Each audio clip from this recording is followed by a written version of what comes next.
bad, you guys. You asked for it, now you're getting it. LegalEagle is finally tackling the Roblox Schlepp situation. Now your boy Schlepp was going after the child predators Chris Hansen style, but then Roblox banned him. What? The state of Louisiana is suing Roblox. Oh What? Also, millions of kids are being exploited on the Roblox platform as cheap or free child labor using a centuries-old racket of company script. There's a lot of legal nuance in this story, so listen up. Whoa.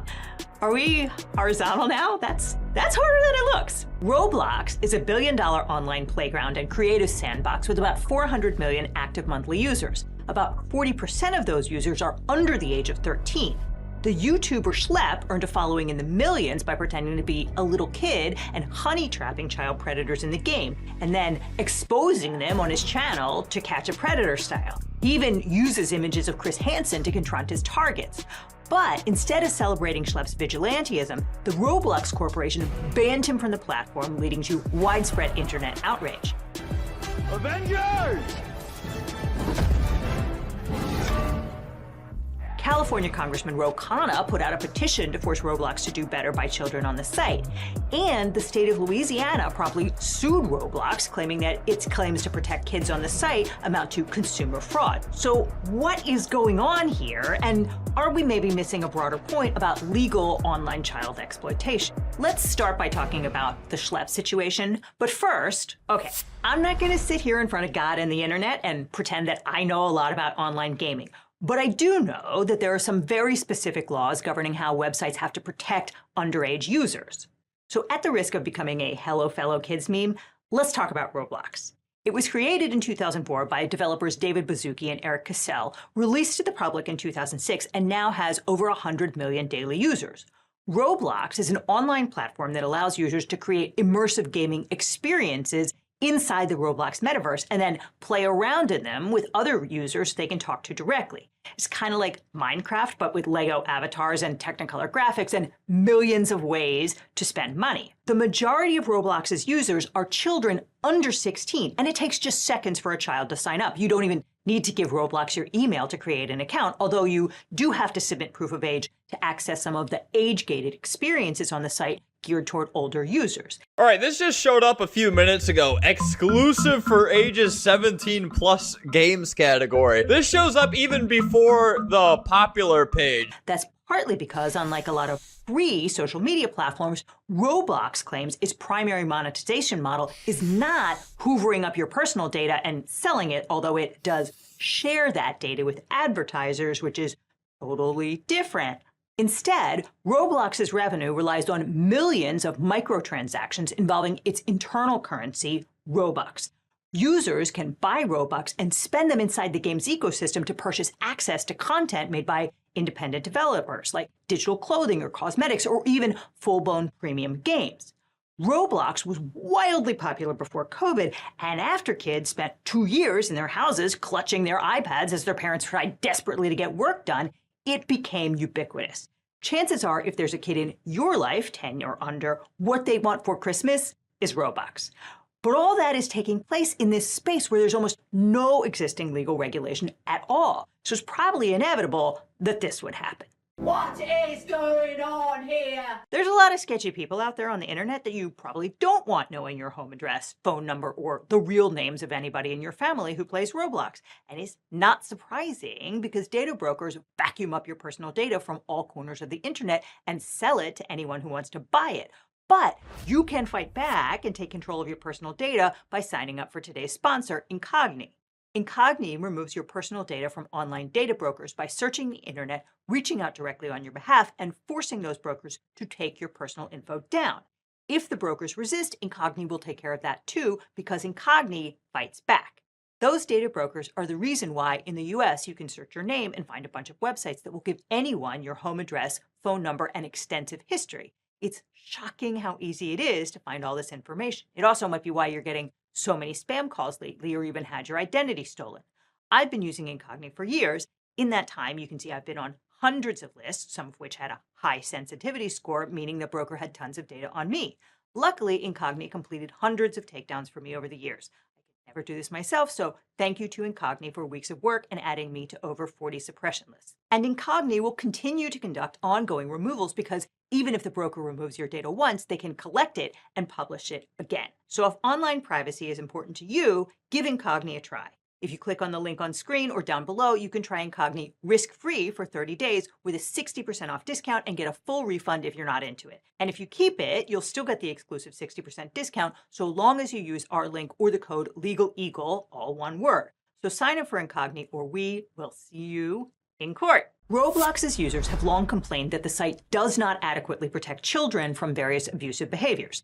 Some of that is relatively minor. The site bans profanity, drugs, and the use of slurs through automated filtering and moderation. The trouble starts when Roblox players leave the site and interact via social platforms that Roblox has no control over, like Discord and Reddit. There are Discord servers and subreddits that connect players to condos on Roblox where avatars will hang out, shouting profanity, vaping, simulating sex, or whatever until the Roblox mods find it and shut it down. The website Fast Company describes digital gyrations, which are ridiculous if impossible to unsee. Thong-clad Roblox avatars twerking on stripper poles, beefy blonde avatars buck naked except for COVID masks, and enough crudely animated contortions to fill several volumes of the Kama Sutra should LEGO ever decide to publish an edition. The article by reporter Bert Helm tells the story of a 16-year-old he calls Hey, who struggled for 3 years, nearly his entire prepubescent life, to make a hit game on the Roblox platform, but never managed to stand out from the tens of thousands of new games that are uploaded to Roblox every day. There's that uncompensated underage labor again.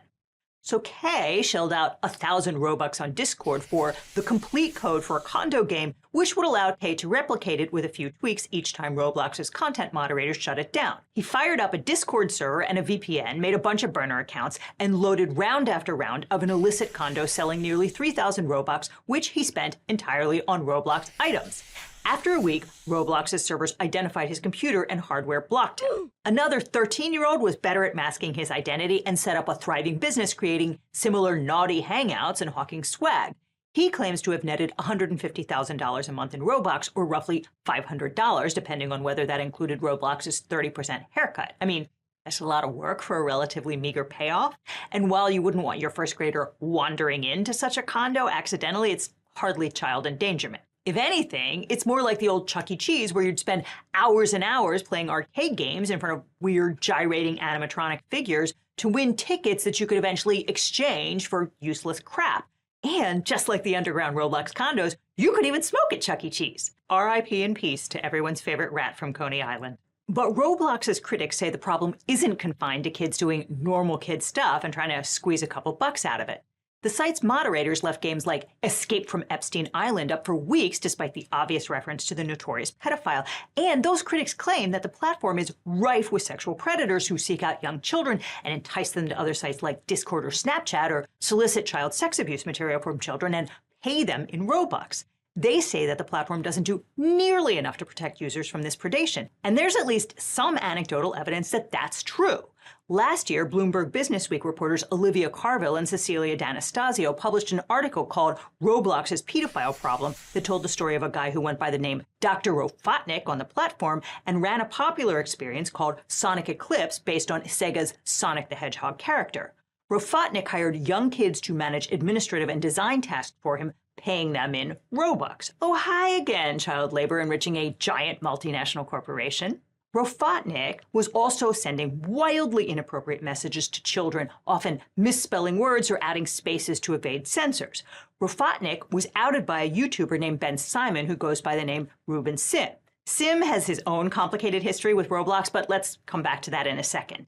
In 2020, Roblox banned Rofotnik and referred the case to the National Center for Missing and Exploited Children, better known as NCMEC. Under the Report Act, websites have a legal obligation to report the presence of child sex abuse material or potential sexual exploitation of children to NCMEC. And by the way, while pornography is protected speech by consenting adults, children cannot consent to sex, which is why we will be using the appropriate term child sex abuse material, or CSAM, here. The law requires companies which discover CSAM on their servers to report it to NCMEC, which Roblox did, but it didn't ban the Sonic Eclipse game, which Rofotnik just transferred to another user. Almost immediately, the Rofotnik character made a new account and carried on as before. It was only in 2021, when Sega filed a copyright infringement suit against Roblox, that they shut the game down. Now, Roblox maintains that it's an industry leader in keeping kids safe on its platform. Its CEO David Baszucki told WBOR in Boston that Roblox is the safest place for anyone on the internet. But content moderation is hard, especially when you're doing it at scale. And Roblox's management team has also said at a development conference last year that it intends to grow the platform to 1 billion active daily users and 10% of all global gaming revenue. How does Roblox intend to achieve astronomical growth and still maintain user safety? Oh, you know the answer to that one. They're going to do it with AI. But don't worry, Mom and Dad, because ChatGPT is on the case, and coincidentally, AI is a lot cheaper than hiring thousands of human moderators because you gotta protect that shareholder value, right? Now, back in 2022, 1 year after the site booted Rofatnik's original account, a 15-year-old girl in Indiana went missing. 8 days later, she was found in a filthy apartment in New Jersey, lured there by Rofatnik, who was actually a 22-year-old man named Arnold Castillo. Investigators discovered hundreds of messages between Castillo and the child, including her saying that she wanted to run away from home. There were images of their two avatars holding hands and wearing shirts that said boyfriend and girlfriend. In September of 2022, Castillo was indicted for transportation of a minor across state lines for sexual activity, and in May of 2023, he pled guilty and was sentenced to 15 years in jail. Roblox said the incident caused it to massively beef up its moderation teams and revamp its safety protocols, but the Castillo case is definitely not a one-off. In 2020, a 48-year-old Kansas man named Clinton McElroy, who was already a registered sex offender, paid an 8-year-old boy thousands of Robux to produce CSAM.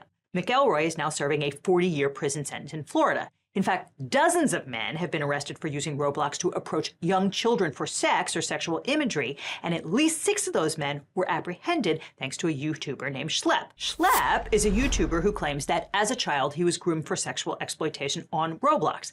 As an adult, he produced multiple videos that feature avatars claiming to be young children engaging with predators online. The interactions moved to different sites such as Instagram, Discord, and Snapchat, and eventually the predators agreed to meet up in real life, resulting in sting videos that Schlep posts online for his 1.4 million followers. But on August 9th, Schlep tweeted that he'd been banned from Roblox. He posted a cease and desist letter he says was sent by the company, claiming that he violated its terms of service by engaging in simulated child endangerment conversations, sharing or soliciting personally identifiable information, and directing users to move conversations off platform. The letter accused Schlep of failing to immediately report suspicious activity to Roblox through proper channels, actively interfering with Roblox's established safety protocols, and exposing Roblox's users to increased risk. It threatened to sue him for breach of contract and violating the Computer Fraud and Abuse Act if he ever accessed the platform again. The CFAA is primarily a criminal statute, but it does allow for civil lawsuits against people who access computer networks without permission. On the company's site, Roblox's chief safety officer, Matt Kaufman, explained the decision to boot vigilantes off the platform. He says it's because they were impersonating children and actively seeking to connect with adult users. Those conversations mimicked inappropriate behavior and actively encouraged other users to connect on social media and messaging platforms, thus bypassing Roblox's own safety systems. Basically, they say that vigilantes like Schlep normalize this banned behavior by wandering around the website, engaging in it. And before you ask, no, that's not entrapment. Entrapment is when the government induces you to commit a crime, not some hyper-caffeinated keyboard warrior. Roblox also says that it violates the site's terms of service to not report predatory behavior immediately, which is not what's happening when you're filming your interactions so you can mine them later for clicks. Although the vigilantes would say that they do report the behavior and Roblox doesn't do anything about it. After the ban, Schlep raced to make more viral content. He's now partnering with Chris Hansen, the former NBC Dateline reporter who hosted the long-running series To Catch a Predator, which filmed real-life vigilante sting operations, but for a national audience. Chris Hansen is stoked to shut up and play the hits. Stay tuned. We're working hard on this project. And Schlep also hired lawyers, affiliating himself with 2 plaintiffs' class action firms, which together represent more than 400 individuals suing Roblox for harms they allege they suffered as minors approached on the website. Here's a recent case filed in Texas. It's clear that the lawyers are now circling the company looking for plaintiffs to sue Roblox based on various legal theories, including negligence, consumer fraud, and product liability. We also found this complaint Roblox filed against YouTube creator Ruben Sim for, among other things, posting false and misleading terrorist threats to discourage Roblox users from participating in in-person and online events, cyberbullying and harassing Roblox employees, accessing the platform after he'd been banned, and attempting to upload a nude image of himself with only a lampshade covering his genitals. It appears that that case was settled in 2022 when Sim agreed to pay Roblox $150,000 and stay off the platform. And I guess now is as good a time as any to state the obvious that child predators are bad people and companies should definitely keep kids safe online. And if you don't understand that, a law channel is not going to help you. But there are a whole lot of legal issues that go beyond the question of who is the bad guy here. So let's see if we can't break some of those down. Starting with the banning of schlep. Yes, the short answer is yes. Can platforms ban you? Yes. Can they do it for violating their terms of service? Yes. Can they do it for no reason at all? Yes. Do they have to apply their own rules consistently? No. And do you have any recourse if they don't? No. And the reason for that is Section 230 of the Communications Decency Act, affectionately known to its fans as the 26 words that created the internet. Under Section 230, no provider or user of an interactive computer service shall be treated as the publisher or speaker of any information provided by another information content provider. So if you post something obscene or defamatory on Reddit or Yelp or Facebook or Roblox, the companies that own those interactive online platforms cannot be held liable for what you said. That shield for third-party content is what makes social media and online interactive media possible. You couldn't have a functioning internet if platforms could be held liable for what users posted online. And then, you see where it says civil liability? No provider or user of an interactive computer service shall be held liable on account of any action voluntarily taken in good faith to restrict access to or availability of material that the provider or user considers to be obscene, lewd, lascivious, filthy, excessively violent, harassing, or otherwise objectionable, whether or not such material is constitutionally protected. So in plain English, a provider can boot you for any reason at all without civil liability. So yes, it may feel manifestly unfair or wrong or unjust, but that is the law of the land, and suing Roblox for unevenly enforcing its terms of service is not going to change that. Okay, so what duty do websites owe to child users? That is a harder question to nail down, and the answer varies across states. Obviously, websites have a legal duty to report CSAM to NCMEC, which Roblox does. It also has to abide by the Children's Online Privacy Protection Act, or COPPA. But COPPA is a data privacy law that governs how websites can store and collect data on users under 13. And Roblox doesn't collect that data at all, so that's not relevant here. And that leaves basic theories of tort law, like the ones all those lawyers are relying on, along with various other state statutes. Here's one that says the website violated California's consumer protection laws by claiming that it was safe when it is not. Here's one from Texas that says the company was negligent about child safety and committed fraud when it told parents the app was safe for kids. Here's one in Pennsylvania alleging product liability and breach of Pennsylvania's consumer protection statute. The issue here is that Roblox is going to assert Section 230 liability for user-generated content, which is why so many of these lawsuits focus on the fraud aspect, basically claiming that Roblox misrepresented itself when it had state-of-the-art technology to keep kids safe. And that's the basis of Louisiana Attorney General Liz Murrell's lawsuit against Roblox, which was filed on August 14th. She's alleging violations of Louisiana's Unfair Trade Practices Act, or LUTPA, along with negligence and nuisance. And I'm not saying that this lawsuit is doomed, but I am saying that it includes the most brain-meltingly terrible passage about COPPA ever put in print. She says, defendant could have also required children under 13 to provide their names and email addresses and obtain parental approval, a fundamental protection against predators, but refused to do so. This decision allowed the company to bypass certain protections that are mandated by federal law and designed to protect children. COPPA was enacted because Congress recognized the heightened vulnerability of children on the internet. As the Federal Trade Commission noted, the limited capacity of children to understand fully the potentially serious safety and privacy implications of sharing their personal information. COPPA bars companies from collecting and storing information about very young children, and I'm not here to stick up for Roblox, but the company didn't bypass COPPA. It complied with COPPA. It did not collect information from young children at all. But you know what jumped out at us when we dug into this case? Wasn't the content moderation problem, bad as it may be? Because some percentage of those hundreds of tort cases are going to get in front of a jury, which will probably do more than any petition to encourage Roblox to fix its content moderation problem. There's one or two $10 or $100 million jury verdicts can do wonders to clarify the mind. What struck us is that Roblox is basically an $80 billion company town paying its employees in company script. The vast majority of the game's content is lovingly created by its players and placed behind a paywall.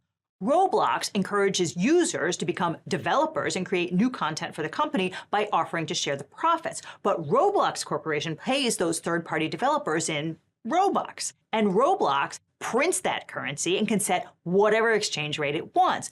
And that exchange rate kind of sucks. Okay, let's do some back-of-the-napkin math here. If you are buying Robux, they cost roughly a penny each. Sometimes you can get them for less if you buy in bulk. Sometimes they cost more. But if you're a parent buying them for your kid, you're basically talking like $10 for 1,000 Robux. Now, if your kid spends that 1,000 Robux in a developer's game or experience, as Roblox calls them, Roblox takes a 30% cut off the top. The developer gets 700 Robux, but you can't spend Robux at the grocery store. You have to turn it into cash money. And while Roblox is perfectly willing to sell its in-game script for a penny, it's not offering that same deal on the back end. It will buy Robux from devs for 0.35 cents each, so like a third of the penny. And that's after the 30% commission it took on the original sale. So by my reckoning, of the original $10 forked over by mom and dad, the developer is getting $2.45. And if you're playing along with your calculator at home, that's only 24% of the original transaction. And developers are probably getting even less than that since the Roblox platform has all kinds of upload fees and bank transfer fees and variable rates for players when they purchase Robux, and the point of sale cut in Robux isn't always 70-30 either. CEO David Baszucki makes a lot of fuss about how empowering this is for creators, particularly teenagers, and that's true. There are lots of very young creators on the site getting paid, and they're clearly willing to take what Roblox is offering, particularly since Roblox Studio provides so much back-end technical and creative support. It's also a pretty easy game engine to learn, so the barrier for entry is really low. But when Roblox brags about paying out $923 million to creators in 2024, remember that the company took in $3.6 billion during that time. And there are plenty of creators who made basically nothing. And while there are many adult professional developers on the platform, this is still an ecosystem that grew itself based on the labor of lots of very young people who cannot go out and get jobs in Silicon Valley and have no contractual relationship with the company and no real bargaining power. And these people are creating digital products for even younger consumers. So yeah, there's a problem when you have children who can't earn money running around a digital playground where all the fun stuff requires game tokens. That's clearly going to create a situation where adults who can earn money will prey on them. But that's hardly the only problem when you're talking about a multinational billion-dollar company that's paying those same children in Robux that they sell for a penny and redeem for a peanut. Now, all this highlights why it's so important to get a great lawyer when you're dealing with your own case. Now, after I started this channel, every week I'd get hundreds of comments and emails from viewers who are dealing with legal problems. And they'd ask, can you help me find a lawyer? How do I know if this attorney is any good? And there's a massive gap in our justice system. It's that people don't know how to find the right lawyer for their specific situation. They're scared, they're overwhelmed, and they end up doing nothing or hiring the first attorney who calls them back. And that really bothered me. So I started to wonder, what if there was a different way? What if we could build a law firm that actually lived up to the values that I talk about on this channel: transparency, accessibility, and putting clients first instead of chasing billable hours. A firm where you don't need to pay anything up front and your lawyers only get paid if you do, to maximize your opportunity for justice. So a few years ago, I decided to fix that problem. I decided to start my own personal injury law firm. And honestly, it wasn't an easy choice. But I realized I was in this unique position. I had this platform, this community, and the experience. Not to get rich, trust me, there are easier ways to make money than starting a law practice. But we did it because access to justice shouldn't be a luxury. Because finding the right legal representation shouldn't feel like playing Russian roulette with your future. And when you work with my firm, you're not just getting a lawyer. You're getting a team that understands that behind every case is a real person with real stakes. If we can't represent you, or you're in a state where we don't practice, we'll take the time to try to match you with an attorney in my personal network of lawyers. A national network of some of the best lawyers in the country who actually specialize in what you're going through, located right where you are, not just whoever happens to be available. So if you're dealing with a personal injury, a car crash, a data breach, sexual harassment, a social security or workers' comp issue, give us a call at the number on screen or click on the link below. Now, I can't represent everyone that watches this channel. I wish I could, but what I can do is make sure that when you need legal help, you have somewhere to turn to that you can trust. So whether it's me handling your case or the incredible attorneys we partnered with, you'll get the same principles of honesty and education that we bring to every video. And if you're dealing with a legal issue and you're not sure where to start, check out the link in the description. Let's have a conversation about how we can help you find not just a lawyer, but the right lawyer for your situation. Because at the end of the day, that's what this is all about, making sure that when life gets complicated, you don't have to face it alone. Which is why when you need a lawyer, you don't just need a legal team, you need the Eagle team. Former Congressman Matt Gaetz. Ooh, that has a nice ring to it. tried like hell to prevent the congressional report of his misdeeds from coming out, including filing a lawsuit that went nowhere. But now the report of his sexcapades is out for, better or worse. Yes, it's only been about 1 month since Gates withdrew his appointment as America's top law enforcement officer, and now the House Ethics Committee just released a disturbingly graphic report of his behavior, which details the accounts of 12 women that Gates paid a combined total of over $90,000 in exchange for sex and illegal drugs, including, allegedly, a 17-year-old minor. What happens next? Well, here to break down this insane story of lust, lies, and the law is chaos lawyer Liz Dye. Thanks, Devin. On November 13, Donald Trump announced his intention to nominate Florida Congressman Matt Gaetz as Attorney General. Gaetz immediately resigned from Congress despite having just run for and won re-election to his seat. The move was seen as a transparent attempt to head off the release of a report by the House Ethics Committee on allegations that Gaetz had participated in sex trafficking, including of a minor. Republican House Speaker Mike Johnson vocally opposed releasing the report to the public, even as its conclusions were pretty clearly relevant to Gaetz's fitness to be the top law enforcement officer in the land.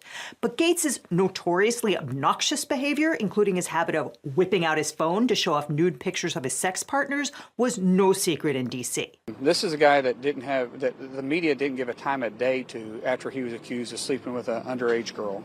And there's a reason why no one in the conference came and defended him, because we had all seen the videos he was showing on the House floor that all of us had walked away of the girls that he had slept with. He'd brag about how he would crush ED medicine and chase it with an energy drink so he could go all night. This is obviously before you got married.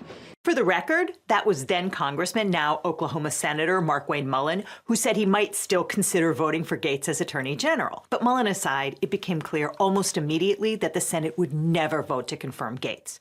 So November 21, he withdrew his nomination, and now he's headed to One America News Network to read the news to its dozens of viewers every day. And bringing on a firebrand of a talk show host to our primetime lineup. May I announce Matt Gaetz and the Matt Gaetz Show coming next month to OAN. Hey, Matt. Initially, the committee voted against releasing the report, with all Republicans opposed. But at a closed-door meeting on December 5th, 2 Republican members switched their vote and agreed to make it public on the 23rd. The report is now out, and it's icky. Gaetz defended himself by saying that my 30s were an era of working very hard and playing hard too. It's embarrassing, though not criminal, that I probably partied, womanized, drank, and smoked more than I should have earlier in life. Which sounds conveniently like he was just a kid blowing off steam in an age-appropriate boys will be boys way. They said Representative Gaetz took advantage of the economic vulnerability of young women to lure them into sexual activity for which they received an average of a few $100s after each encounter. In fact, the committee found that the 42-year-old congressman paid very young women for sex and drugs, including one girl who was 17 at the time. That is statutory rape as a matter of Florida law. They also noted that he voted against the Frederick Douglass Trafficking Victims Prevention and Protection Reauthorization Act of 2022 and was the lone no vote in 2017 on legislation to establish an advisory committee that would coordinate efforts to prevent human trafficking, a vote he defended by pointing to his work in the Florida legislature to broaden the definition of duress in the state's trafficking laws to include economic duress. The committee also found that he violated multiple House rules about disclosure of gifts and services to women who were not his constituents. Many people have insisted that Gaetz should have been prosecuted by the Justice Department. Friend of the channel Mitchell Epner suggests that the real failure was that of local Florida prosecutors. To understand what really happened here, we'll have to first talk about a bunch of grifters and weirdos, several of whom wound up in jail. It's a wild story that involves public Venmo transactions, a kidnapped Iranian hostage, and the love hotel emoji, which is apparently a thing on all our phones. Who knew? Okay, SPF up, because it's time to meet some spectacular Florida men. First up, Joel Greenberg, the former tax collector for Seminole County.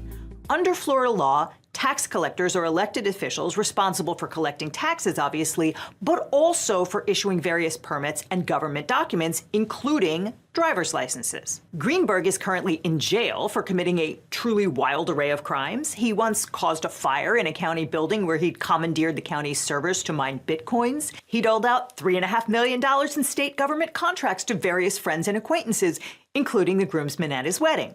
And He sent letters to the school where his political opponent worked, impersonating students and falsely accusing his rival of being a pedophile.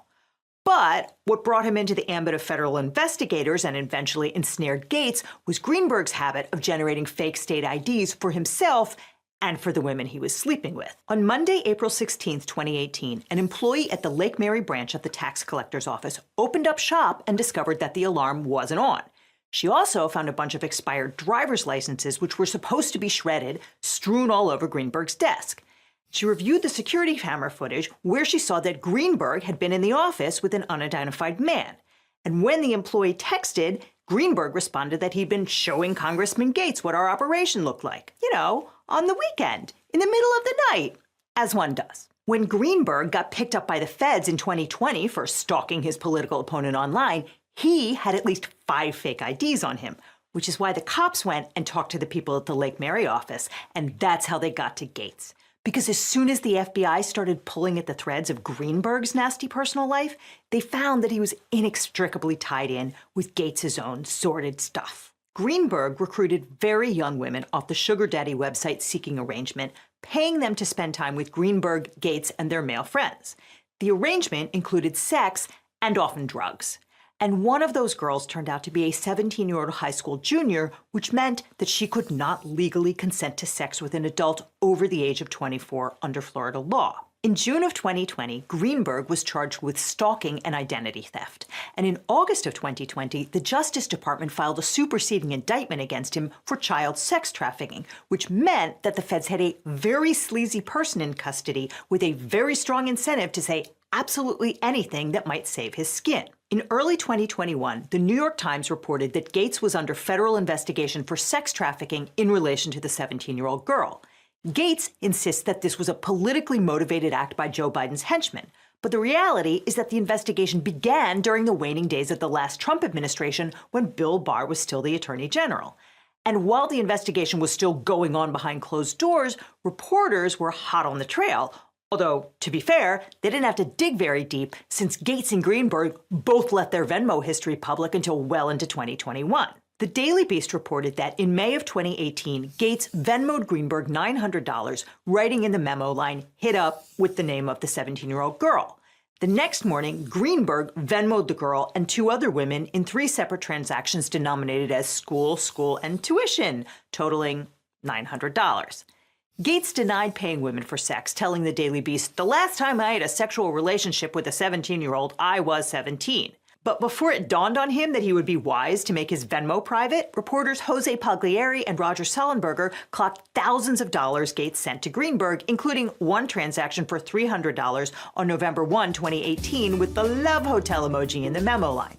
The Daily Beast confirmed that Greenberg did indeed book a hotel for that evening in Winter Park, Florida. And that turned out to be just the tip of the iceberg. According to the House report, using personal checks, Venmo, and Cash App, Gates sent more than $90,000 to 12 women in exchange for sex and drugs. Gates denied ever paying for sex, telling Axios in March of 2020, "I have definitely, in my single days, provided for women I've dated. You know, I've paid for flights, for hotel rooms. I've been, generous as a partner. I think someone is trying to make that look criminal when it's not." Here he is on Tucker Carlson trying to remind the former Fox host of the fun dinner Matt and one of his generous partner dates shared with him and his wife. I can say that actually you and I went to dinner about 2 years ago. Your wife was there, and I brought a friend of mine. You'll remember her. And she was actually threatened by the FBI, told that if she wouldn't cop to the fact that somehow I was involved in some pay-for-play scheme, that she could face trouble. Awkward. Now, obviously, if you're going to engage in illegal prostitution and record everything on Venmo, you're going to want a good lawyer. But if you want a great lawyer, my law firm, the Eagle Team, can help. If you've gotten in a car crash, suffered a data breach, especially got one of those data breach letters saying that your information might have been leaked, or are dealing with a workers' comp or social security issue, we can represent you or help find you the right attorney. It's so important to talk to a lawyer right away so you can maximize your recovery. And by the way, we don't get paid unless you do, so there's nothing up front. So just click on the link in the description or call the phone number on screen for a free consultation with my team. Because you don't just need a legal team, you need the Eagle Team, so click below. Gates claimed that he and his father had been victims of an organized criminal extortion involving a former DOJ official seeking $25 million while threatening to smear my name. He said that his father had been cooperating with federal authorities in this matter and wearing a wire at the FBI's direction to catch these criminals. And that part turned out to be more or less true. See, Matt Gaetz has a little touch of the Nepo baby about him, if you can even believe it.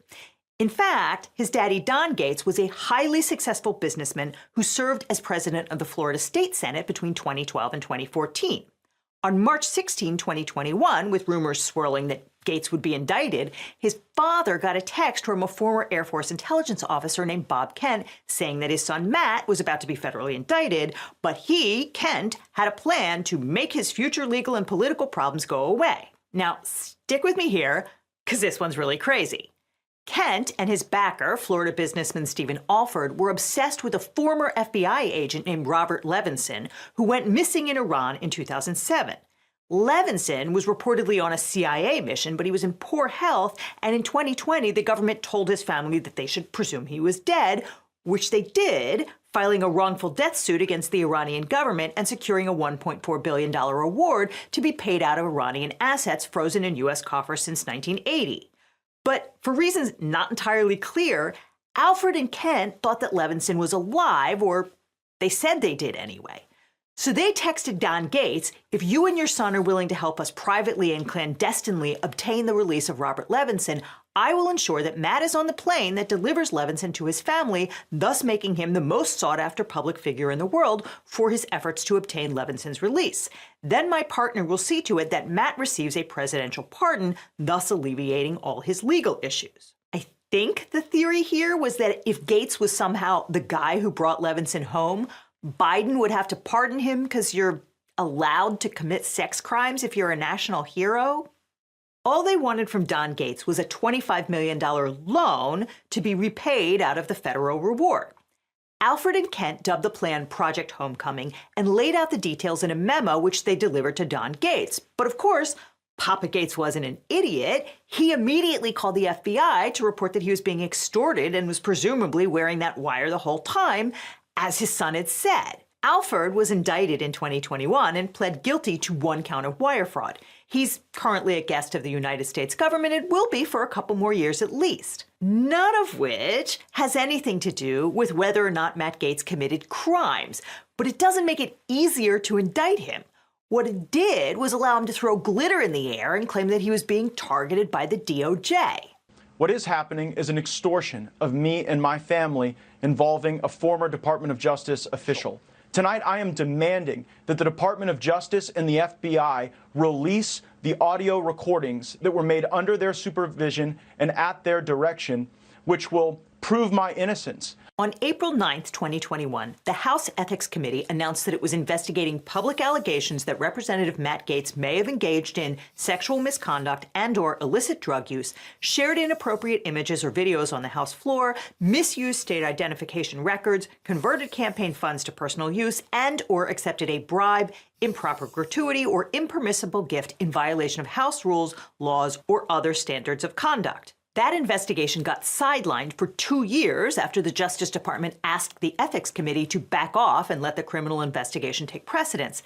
And that's, look, it's not crazy. If you're a prosecutor, you don't want your witnesses destroying their credibility by saying one thing in congressional testimony and another to you. But that delayed the congressional investigation until 2023 when the Republicans took back the House. Now, Gaetz was known as a blowhard and a bomb thrower among Republicans. But he was Trump's guy, and he figured that meant Republicans would go to bat for him, including then House Speaker Kevin McCarthy. McCarthy was incredibly vulnerable because Republicans had won by the slimmest of margins in 2022. It took 15 rounds of votes to confirm him as Speaker, and that only happened after he granted huge concessions to some of the most aggressive members of his own caucus, including Gaetz. Essentially, McCarthy gave them the ability to call a snap vote on his leadership at any time. Gaetz seemed to think that McCarthy owed it to him to put a stop to the ethics investigation, or at least Gaetz figured that McCarthy's precarious position gave him leverage to make the demand. But McCarthy refused to play ball. Matt is upset about an ethics complaint. I don't care what they threaten against me. I am not going to interject into an independent committee like ethics. Meanwhile, behind the scenes, Gaetz was stonewalling the committee. After McCarthy made those comments, Gates wrote a letter in September accusing the committee of doing McCarthy's bidding after he publicly signaled to you to put the heat on and instructed you to shoot your shot. In October, Gates led a successful effort to push McCarthy out of the job, after which Gates switched to claiming that the Ethics Committee's Republicans were on a mission to avenge McCarthy. It was an attempt to inject politics into the process by accusing the committee of playing politics. In reality, the committee was doing its job, and the stuff that it uncovered while it was doing its job was awful. Okay, top line, the committee found substantial evidence that Representative Gates had sex with victim A in July 2017 when she was 17 years old and he was 35. Representative Gates' actions were in violation of Florida's statutory rape law. So there you go. That's who Trump wanted to put in charge of the Justice Department. But aside from that, it's clear that Gates and Greenberg paid at least 12 young women for sex and drugs. One of those women included his girlfriend of 2 years, whom Gates met through seeking arrangement when she was 21 and he was 35. Their relationship was not exclusive, and she seems to have corralled other young women to send Gates drugs and to entertain him and his friends. She's woman one on this table, receiving almost $64,000. Other women interviewed by the committee testified that woman one would often provide drugs at parties, and woman one, whose lawyers were paid by Gates, repeatedly took the fifth when she was interviewed by the committee. Gates himself also relied on the girls to bring him drugs. And okay, maybe you're of the opinion that sex work should be legal and drug laws are stupid. Fair.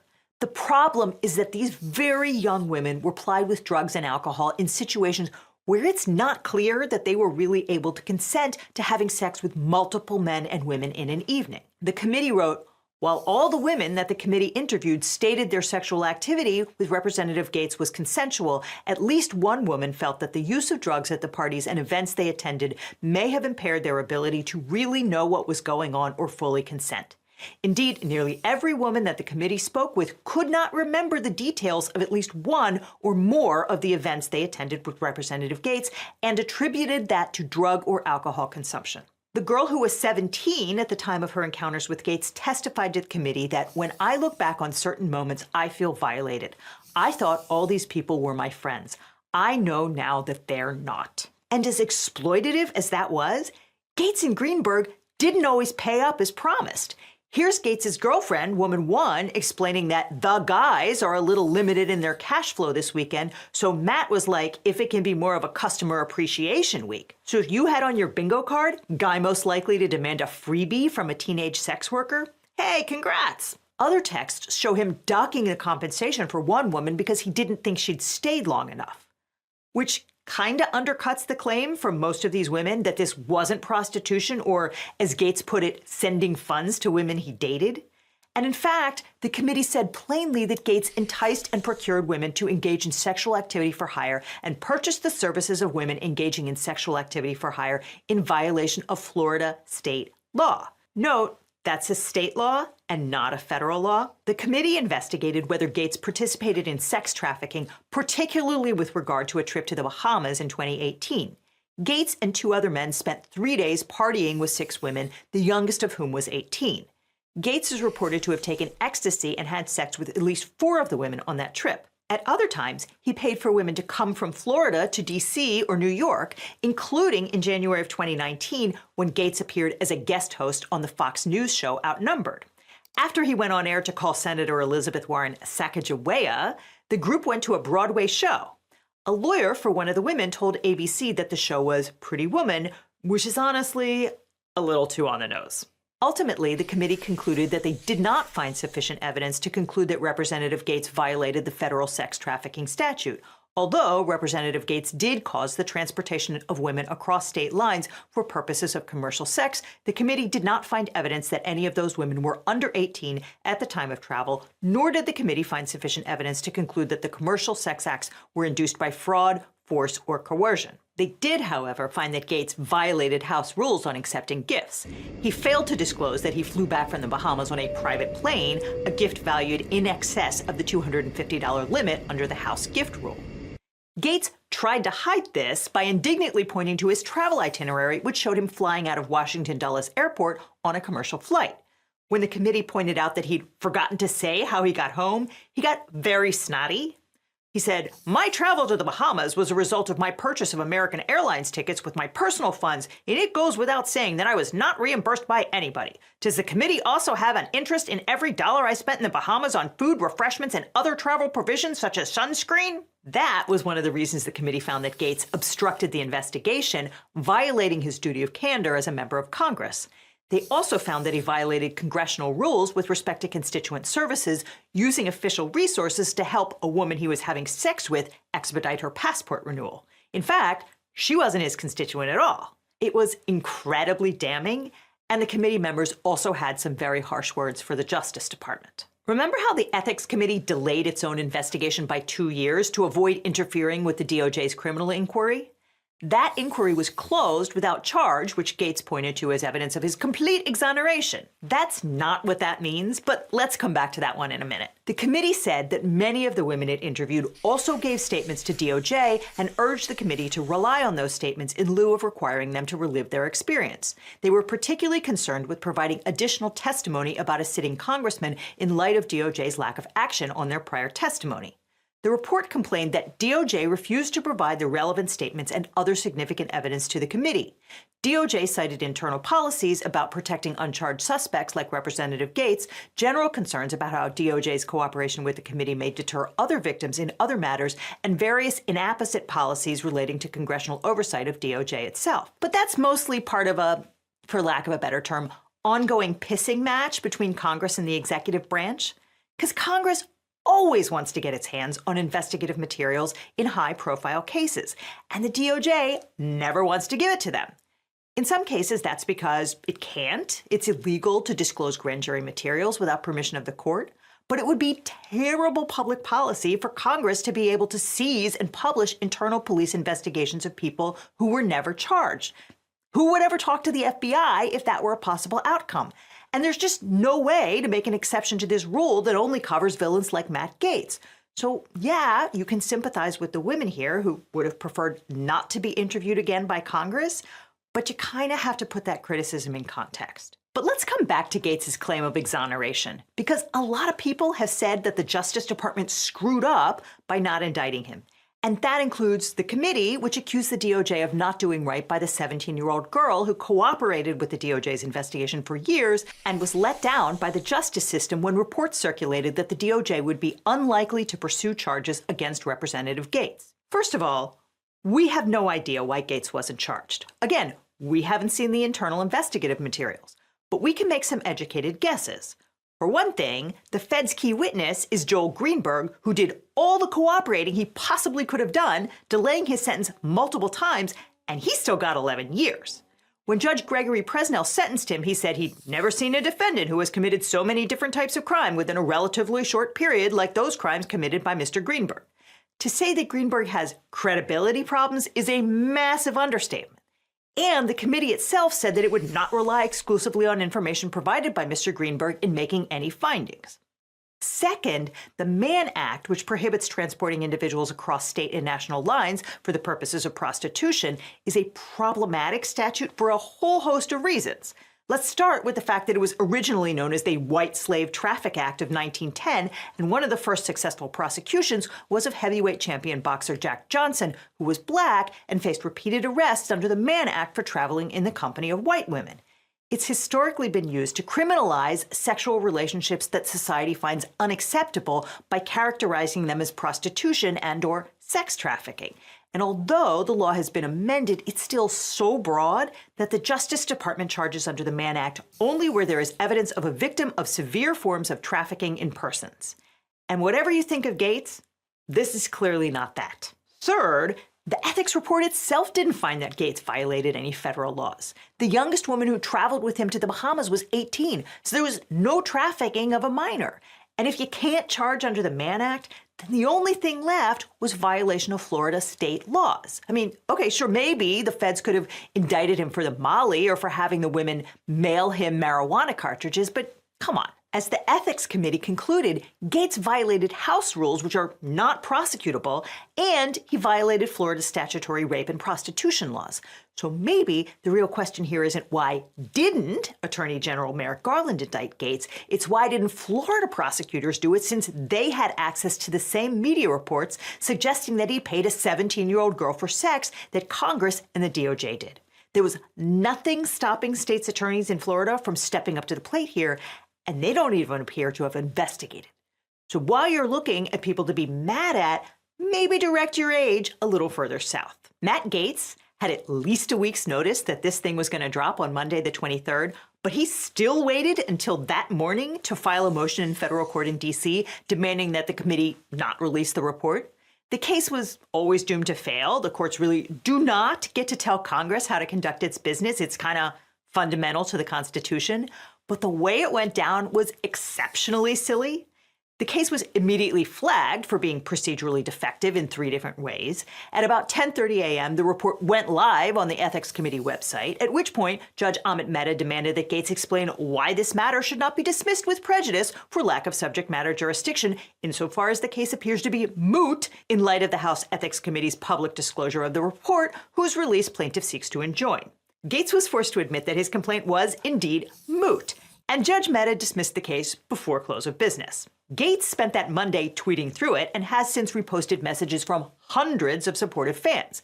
He's also floating a plan to take the oath of office on January 3rd, offer a resolution to expose all congressional sexual harassment settlements, and then resign to start his new gig at OAN. And since his political action committee is still fundraising, it seems entirely plausible that he'll go through with his plan to run for Florida governor in 2026. And okay, yes, Florida does have the opportunity to do the craziest thing possible here, but maybe just this once, don't. Now, if you're going to tweet through your crimes and run for governor, you'll probably want a good lawyer. Oh wait, I did that already. But given the nature of Gates' alleged crimes, this video was probably demonetized, just like our video on the United Healthcare murder, because we talk about legal issues and subjects that might not be safe for advertisers. But we think they are important to talk about and explain. Which is why my friends and I created today's sponsor, Nebula. On Nebula, you can watch all of our videos ad-free and early, because our videos always go up on Nebula first. Plus, there's tons of exclusive content. And we don't have to deal with bogus content ID claims or demonetization. And for a limited time, you can get a lifetime membership. You can buy once and then never again. It's the greatest deal of all.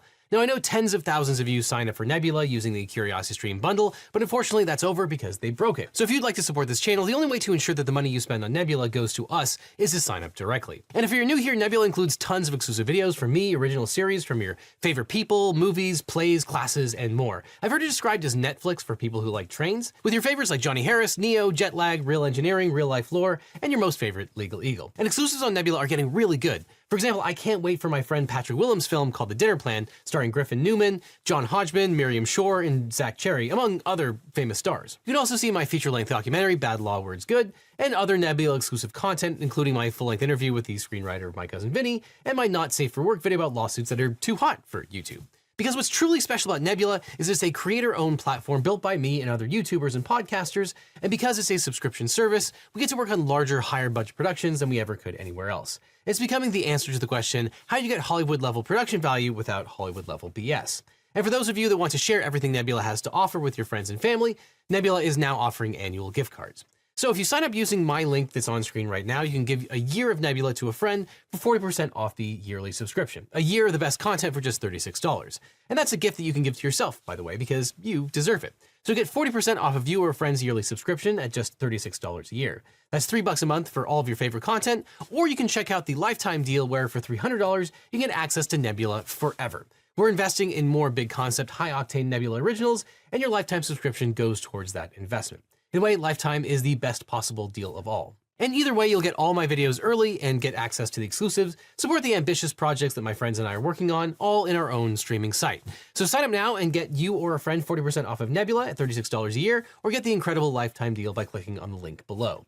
And after that, click on this link over here for more Legal Eagle, or I'll see you in court.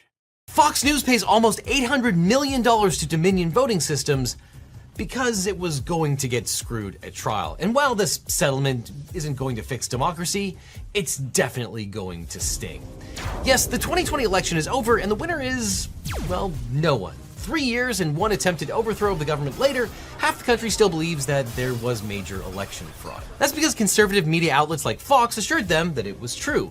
Over and over and over again, Trump supporters were told that the election was rigged by Chinese Bluetooth thermostats, or Italian space lasers, or in the case of Dominion voting systems, a Venezuelan algorithm developed by Hugo Chavez to steal elections. Thanks in part to Fox, the election tech company found itself playing a central role in conspiracy theories flogged by Donald Trump about a stolen election. Local governments canceled contracts to buy its voting machines, and its employees found themselves targeted by death threats. In March of 2021, Dominion sued for defamation, and now Fox is cutting a very, very big check. How big of a check? Well, $787.5 million, which is about half of the $1.6 billion that Dominion asked for when it filed suit. But remember, the amount of money that you ask for in the prayer in the complaint is completely arbitrary and always nonsense. That's a whole bunch of libel slander, and it's the kind of settlement that really shows that Fox knew it was going to get screwed at trial. But to figure out how screwed they were, we have to go back to the start of this lawsuit. In its complaint, Dominion pointed to 20 specific segments on Fox which were defamatory and painted the network as desperate to claw back its viewers from upstart conservative rivals One America News and Newsmax. It started with Fox's election night call of Arizona for Joe Biden, which provoked an immediate backlash from the White House. Trump's failed son-in-law, Jared Kushner, called Fox CEO Rupert Murdoch directly, and Trump campaign employees began attacking the company online. Soon, Trump joined the onslaught, firing off a barrage of nasty tweets about Fox, as well as praise for Newsmax and OAN. The impact to Fox's ratings and its stock price was immediate, and it provoked a panic within the network's management. And so to win back its viewers, Fox went on the offensive, giving airtime to attorneys like Sidney Powell and Rudy Giuliani. We're gonna need more air quotes for these attorneys, to tell lies about vote fraud in general and Dominion in particular. Fox host Maria Bartiromo led the charge on November 8th. The network's own researchers had been predicting for weeks that Trump would lead in early counts of in-person election day voters, but lose ground as absentee and mail-in ballots were counted late at night, the so-called red mirage. But after the election, Fox allowed Powell on the air to claim that Dominion software was corrupted by a vote-flipping algorithm, and the so-called Kraken lawyer claimed that Trump's landslide victory overwhelmed the servers, forcing officials to shut down the machines in the middle of the night for dumps of votes for Biden. She even went so far as to accuse Dominion of bribing election officials in Georgia. The company's complaint accused Fox of publishing 20 false and defamatory statements, quote, to make profit at Dominion's expense and at the expense of the truth. They went further, saying, quote, facing a threat to its most profitable line of business from other conservative media outlets competing for President Trump's and his supporters' attention, Fox knowingly lied about Dominion in order to keep, increase, and win back viewers, including its most important viewer, then President Trump. Now, in May of 2021, Fox filed a motion to dismiss, where the complaint depicted Fox as a greedy corporation making a calculated decision to air lies to gain market share.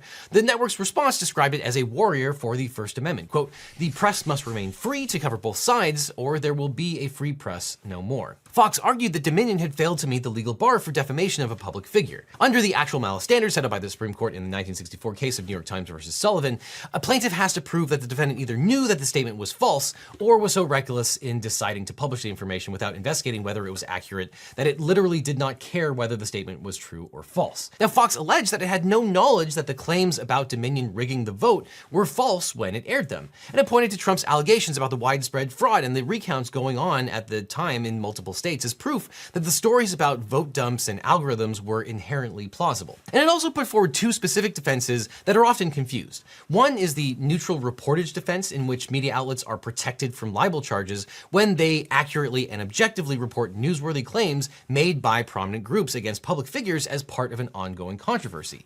And similarly, the fair report privilege protects journalists who accurately quote statements by public officials or public documents such as those filed in litigation. But the problem for Fox was that the state of New York doesn't recognize the neutral reportage privilege, and the court had already signaled that it did not find Sidney Powell's ranting to be a fair report of any official proceedings. And for boring legal reasons that I won't go into, it does matter what New York State allows, even though this lawsuit was handled in Delaware. So in December of 2021, Delaware Superior Court Judge Eric Davis denied Fox's motion to dismiss in a ruling which should have struck fear in the hearts of the network's lawyers. Now, it's important to note that courts are obligated to treat all reasonable allegations as true just for the purposes of the motion to dismiss. But here, the allegations boiled down to a sizzle reel of Fox clips, and there was no denying that those things actually happened. They didn't just steal the election from Donald Trump. They stole it from all of you. There was a fraud in their inducement of all things Biden in order to con you. In the city of Detroit, witnesses have alleged under oath that ballots were improperly backdated and counted without matching signatures. One poll watcher alleges that 40,000 late unsealed absentee ballots were counted orally, and all of them went for Democrats. We have evidence of how they flipped the votes, how it was designed to flip the votes. And while truth is an absolute defense to defamation, there's never been a shred of evidence to back up Trump's fraud claims. AP reporters went looking for cases of voter fraud in 6 states that Trump has challenged, and they found fewer than 475 potential instances out of more than 25 million votes cast, a number that would not have come close to changing the outcome. Now, being from Delaware, Judge Davis said he wasn't willing to rule as a matter of New York law whether the neutral reportage defense would be allowed. But he did note that, quote, Fox's reporting must have been neutral, not a personal attack on Dominion to succeed in this defense.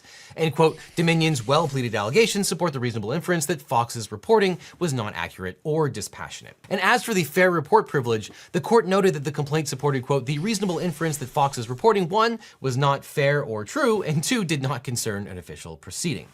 But worst for Fox was Judge Davis's finding that the complaint made a colorable case that, quote, Fox either 1, knew its statements about Dominion's role in election fraud were false, or 2, had a high degree of awareness that the statements were false, i.e. that they had satisfied the actual malice standard, which is pretty hard to do. The court pointed to, quote, countervailing evidence of election fraud from the Department of Justice, election experts, and even multiple Fox reporters who accurately debunked the fraud claims on air. Joe Biden will be inaugurated on January 20th. To say this constitutes living in reality. And if I offered you a false reality, if I told you that there was an excellent, phenomenal chance that the Supreme Court was going to step in and deliver a victory to President Trump, I'd be lying to you. Moreover, Dominion plastered Fox with upwards of 3,300 emails explaining that the vote rigging claims about its machines were lies. Judge Davis wrote, quote, the fact that despite this evidence, Fox continues to publish its allegations against Dominion suggests that Fox knew the allegations were probably false. And so, with a motion to dismiss denied, the case continued, and the parties spent over a year conducting discovery. And Dominion's lawyers spent hundreds of hours deposing every host, producer, and executive at Fox. That's one of the reasons these kind of lawsuits settle early, is because you don't want to get into this kind of extensive discovery. And here, they poured over thousands of pages of texts and emails. They watched a whole lot of Fox clips, and at the end of the year, they came back and filed a motion for summary judgment in January of 2023. Essentially, Dominion argued that there were no issues of fact. Everyone agreed what the factual issues were, and it was just up to the judge to decide the legal implication of those facts, or at least the outcome of several of the main issues, and that Judge Davis should rule on those issues or the entirety of the case without a trial. Now, this is an extremely normal thing to do. It's basically a trial on paper, but it's also one of the most labor-intensive motions that you can file in front of the court. And honestly, most of the time these things don't work. But remember, Dominion had been collecting evidence for a year. So while it was trying to persuade the court to rule in its favor, it was also hoping to show Fox how unpleasant it would be to actually take this case to trial. The hope was to inflict enough pain by putting embarrassing stuff out in the public that it would convince Fox to settle the case. And most people don't know this, but basically everything in litigation is public unless the judge seals that evidence, which is very, very rare. So all of this stuff could enter into the public domain. And Dominion's motion presented evidence confirming what it had alleged a year before about Fox executives flipping out over the backlash to their accurate report that Biden had won Arizona. For example, from executive Rod Shaw to CEO Suzanne Smith, quote, lots of conservative criticism of the AZ call. The next day, Fox's chief White House correspondent confirmed, quote, we are taking major heat over the AZ call. Our viewers are also chanting Fox News sucks, something I have never heard before. And they're actually chanting Fox News sucks. Another internal message read, holy cow, our audience is mad at the network. They're furious. On November 6th, Fox executives made the decision to cancel Jeanine Pirro's show to prevent her from spreading conspiracy theories about the election fraud. Executive David Clark admitted, quote, her guests are all going to say the election is being stolen, and if she pushes back at all, it will just be token. Producer Justin Wells confirmed, quote, they took her off because she was being crazy. Optics are bad, but she is crazy. By November 9th, after the election had been called, management at Fox were in a panic over the backlash to Fox's Arizona call. Tucker Carlson told CEO Suzanne Scott, quote, "I've never seen a reaction like this to any media company. Kills me to watch it." Scott complained to her team about, quote, the impact to the brand and the arrogance in calling Arizona. She texted Lachlan Murdoch, quote, "Viewers are going through the 5 stages of grief. It's a question of trust. The AZ call was damaging, but we will highlight our stars and plant flags, letting the viewers know we hear them and respect them." To which he agreed to the plan, quote, "Yes, but needs constant rebuilding without any missteps." Quote, "Yes, today is day 1 and it's a process." But that process did not include telling the truth to Fox viewers. That same day, Fox rebuked Neil Cavuto for fact-checking false claims about election fraud made by Press Secretary Kayleigh McEnany. The next day, Scott and Fox News president Jay Wallace traded messages acknowledging that Newsmax's embrace of lies about election fraud were eating into Fox's market share. Quote, "The Newsmax surge is a bit troubling. Truly is an alternative universe when you watch, but it can't be ignored. Trying to get everyone to comprehend, we are on war footing." Yeah, sometimes even the best lawyers have trouble representing bad clients. And as you probably know, finding a great lawyer can be really hard. Until now. My firm, the Eagle team, is now accepting new clients. If you've ever been injured or just need a lawyer, we can represent you or help you find the right attorney. Because you don't need a legal team, you need the Eagle team. So just check out the link in the description for that. But back to the Dominion saga. Dominion went out of its way to prove that it could inflict a lot of pain on everyone at the network. It revealed private chats between Fox stars Tucker Carlson, Sean Hannity, and Laura Ingraham, in which they railed against the straight news side for alienating the audience with fact checks. Quote, "In 1 week and 1 debate, they destroyed a brand that took 25 years to build, and the damage is incalculable." Carlson agreed, "It's vandalism." After Fox White House reporter Jackie Henrich put out a tweet fact-checking election fraud claims, Tucker Carlson complained to the group chat, quote, "Please get her fired, seriously. It needs to stop immediately, like tonight. It's measurably hurting the company. The stock price is down. Not a joke." But while the text disclosures were embarrassing, that Fox knew that the fraud claims were false was worse. Because to prove defamation of a public figure, like Dominion in this case, you have to prove that the speaker was at least indifferent as to the truth of the statement. And in addition to the internal communications, there was also the evidence that they used in support. For example, Fox host Maria Bartiromo put Sidney Powell on the air on November 7th, and Powell sent her email from the source of her claims about election fraud and false allegations about Speaker Nancy Pelosi and Senator Dianne Feinstein. The source wrote, quote, "I've had the strangest dreams since I was a little girl. Most were just odd. Others were clearly predictions. I see what others don't see and hear what others don't hear." And taking a tip from a source who claims Antonin Scalia was killed as part of a human hunting party seems pretty indifferent at best. Between that and the 3,600 plus emails from Dominion fact-checking Fox's false claims and begging the network to stop airing them, Dominion made a convincing case that Fox had defamed it under the Sullivan Standard. So on March 22nd, Judge Davis issued a partial summary judgment in favor of Dominion. While he wasn't prepared to rule on the issue of actual malice, he held that each and every one of the 20 statements pointed out by Dominion was in fact defamatory, which is a large part of the ballgame. He said, quote, "The evidence developed in this civil proceeding demonstrates that it is crystal clear that none of the statements relating to Dominion about the 2020 election are true."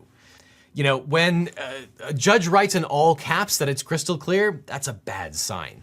Or, as he put it elsewhere in the order, quote, "Fox takes a nuanced approach to falsity." Honestly, I think I want that on a t-shirt. And so after this partial summary judgment in Dominion's favor, the only live issues to be taken care of at trial were actual malice, the extent of Dominion's damages, and whether the Fox Corporation, the parent company of Fox News, would also be liable for those damages. And the court also released a mountain of exhibits prepared by Dominion that showed Fox executives appearing to acknowledge that they had aired false claims about Dominion. In one hilarious email on December 11th, it appears to have dawned on Fox's legal team that they were about to get sued. Quote, "We need to look at all the times Rudy Giuliani, Sidney Powell, Alan Dershowitz, and Ronna McDaniel came on FNC/FBN and addressed the questions that were raised about Dominion voting and Smartmatic machines. The potential legal dispute is claiming that we did challenge the narrative being put out by Giuliani, Powell et al., that the Dominion vote machines/Smartmatic were responsible for switching votes and or producing inaccurate results. Sometimes we didn't, but we're looking for the times we did challenge this narrative. In a moment of lucidity, the frantic executive added, quote, "It won't be shows like Dobbs, Hannity, etc. We need to specifically look at straighter news shows." There was also a slide deck with image after image of executives saying things like, quote, "I watched Lou Dobbs closely for 2 weeks during the conventions. The North Koreans do a more nuanced show." Damn! Oof. The unkindest cuts come from the inside, I guess. Or Suzanne Scott angrily emailing her team about fact checks by Fox hosts. Quote, "This has to stop now. This is bad business. The audience is just furious and we are feeding them material." But still, Fox didn't settle. So Dominion applied more pressure in the lead up to the April 17th trial date. Although Fox definitely helped. On April 11th, it emerged in a hearing that Fox's lawyers had obfuscated Rupert Murdoch's role at Fox News.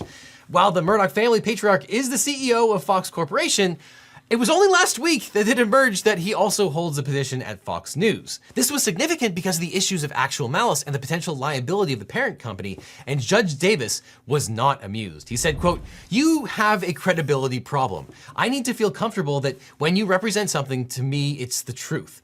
And this was not true. Then Maria Bartiromo's former producer, Abby Grossberg, who was suing the network for employment discrimination, released audio tapes which she claimed to have turned over to Fox's lawyers. Here's Bartiromo talking to Rudy Giuliani, who admits that he doesn't have proof of the claims he's making on air. Whatever you can tell us in terms of evidence would be really helpful. Okay, great. I can tell you exactly what we have. Perfect. And what about this software, this Dominion software? That's a little harder. Troubling to tell you. Right, it's being analyzed right now. I mean, there are a couple of races that have been reversed because the Democrat was triple counted, two already in Michigan. Now, whether that applies for the whole state or not, I can't tell you yet. This Dominion software, does Nancy Pelosi have an interest in it? I've read that. I can't prove that yet. Okay. After Dominion's lawyers played that tape in court, Judge Davis ordered Fox's lawyers to preserve their communications regarding the discovery failures and appoint a special master to look into what happened. Just more pain. So on Sunday, April 16th, the court announced that the trial would be delayed by a day. Then on Tuesday afternoon, when opening arguments were scheduled to begin, they didn't. At 4 p.m., Judge Davis announced the parties had settled the case and dismissed the jury. On the courthouse steps, Dominion's lawyer, Justin Nelson, announced the $787.5 million settlement, roughly half of the $1.6 billion that Dominion had originally sought. Fox put out a tepid statement acknowledging, quote, the court's ruling finding certain claims about Dominion to be false and touting its, quote, continued commitment to the highest journalistic standards. It did not admit wrongdoing, and so far, no one at the network appears to have gotten fired. You're fired. So who won this case? Well, definitely not Fox, despite the fact that the settlement doesn't require them to publicly admit wrongdoing on air or change its behavior in any way. $787 million is a huge figure, even for a company as rich as Fox. And for Dominion, which was valued at about $80 million in 2018 and might possibly be around $220 million in 2022 for the entire company, it's an astronomical payout. And yes, it could have gotten more if it had taken the case to the jury, or it might have gotten nothing. And even if it had won the trial, that might have gotten reversed on appeal. So you know how juries are. You never know. And on top of that, in any event, any decision would have been tied up in appeals for years, whether they ultimately won the appeal or not. With the settlement, Dominion gets the cash today. And if you're hoping for a corporation to save American democracy by taking out another corporation, well, you're gonna be waiting a very long time. And while the public didn't get to spend 6 weeks watching Dominion's lawyers tear apart the Murdochs and hosts like Bartiromo and Carlson on the witness stand, which admittedly would have been very entertaining, we still got a pretty good look inside the company. And those statements were found as a matter of law to be false. And in the meantime, Dominion's competitor, Smartmatic, is also suing Fox for $2.7 billion and promises to pick up where this lawsuit left off. And Dominion still has multiple pending lawsuits against figures like MyPillow guy Mike Lindell and Newsmax. So don't worry, it's still going to be 2020 for a very long time. But if you have a mustache like Mike Lindell, you should probably shave it off, which you can do with today's sponsor, Henson Shaving. Now, all of you know me as a beard-wearing Eagle lawyer, but there's nothing that'll get a jury more suspicious of you than looking unkempt and sloppy. So keeping my neck and cheekbones clean is of utmost importance, or in the summer when I just shave it all off, which is where Henson comes in. For the longest time, I was using razors that have 5 blades and a disposable head, which work, but at the same time, you go through those cartridges really quickly and they're insanely expensive. But this is the Henson AL13, a single-bladed safety razor. The engineering that went into this thing is immense. The difference is that instead of 5 blades, this guy only has 1 blade, and the blades are super cheap to manufacture and there's no plastic in the cartridges, so they're better for the environment and it's much better for your budget and everything else. Now, I've seen claims that 1-bladed safety razors do a better job because they cut at the surface instead of getting down below the surface, which can cause irritation and razor bumps.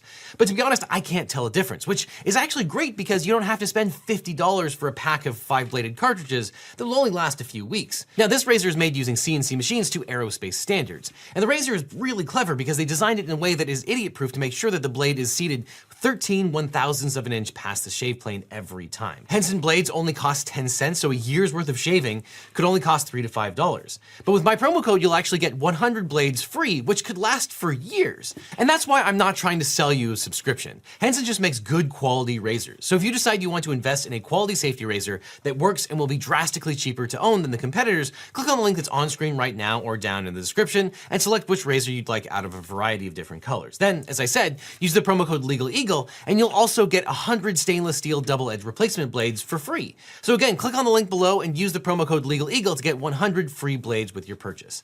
And after that, click on this link over here for more LegalEagle, or I'll see you in court. Breaking! The U.S. legal system. Judge Cannon has dismissed the Florida documents case because she claims Jack Smith was illegally appointed as a special counsel. This is a completely bonkers, made-up decision that flies in the face of the Constitution, federal statutes, Supreme Court authority directly on point, and federal appeals court decisions that are also directly on point. It is a partisan decision that has no chance of being upheld by the 11th Circuit, but we live in a world where I have no idea what the Supreme Court would do if it takes this up. So who knows if in a year or two the Supreme Court might bless this and overrule 5 decades of precedent. But based on current law, this decision is nuts. But to understand that, you have to understand what is a special counsel. At base, this case is simply about whether there's statutory authority for attorney generals to appoint people to investigate and prosecute. And the answer is yes, there is authority, and attorneys general have been exercising it since the 19th century. Now, special or independent counsels have been around in one form or another for almost 150 years. President Ulysses S. Grant appointed the first independent counsel to investigate corruption in his administration, though he did fire that guy when he indicted Grant's personal secretary for defrauding the government. But Congress expanded that authority in 1966 when it passed 28 U.S.C. 533, which says that the Attorney General may, quote, appoint officials to detect and prosecute crimes against the United States. Now, after the fallout from Watergate, Congress passed the Ethics and Government Act in 1978, which authorized the appointment of independent counsels. And that act was used to investigate President Bill Clinton's Whitewater real estate deals, which eventually turned into an investigation over his affair with Monica Lewinsky. In 1999, the statute expired and Congress did not reauthorize it, in large part because many Congress members on both sides thought that Ken Starr's investigation was too independent and too far-ranging. And that illustrates the fundamental conflict with all these appointments, is that the special counsel needs to be independent enough from the executive to investigate and prosecute the executive, but not so independent that they run wild. But there was still a need for an independent investigative process, so in 1999, the Justice Department promulgated the rules governing the appointment of special counsels, relying on the Attorney General's general administrative hiring authority. And special counsels have served similar roles as independent counsels or special prosecutors.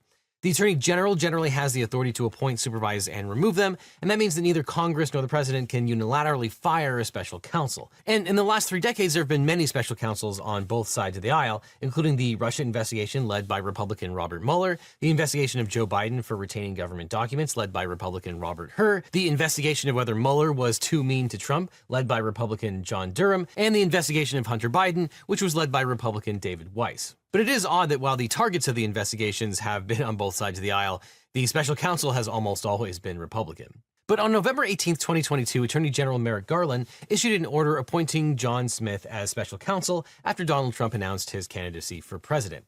Smith's mandate was to investigate whether Trump unlawfully interfered with the 2020 presidential election and certification of the Electoral College vote, and whether Trump broke any laws when he removed classified documents and other presidential records from the White House to Mar-a-Lago. Now, much of Cannon's decision rests on who can appoint officers and inferior officers under the Constitution. So before we get further into this, here's the lay of the land when it comes to this particular legal question.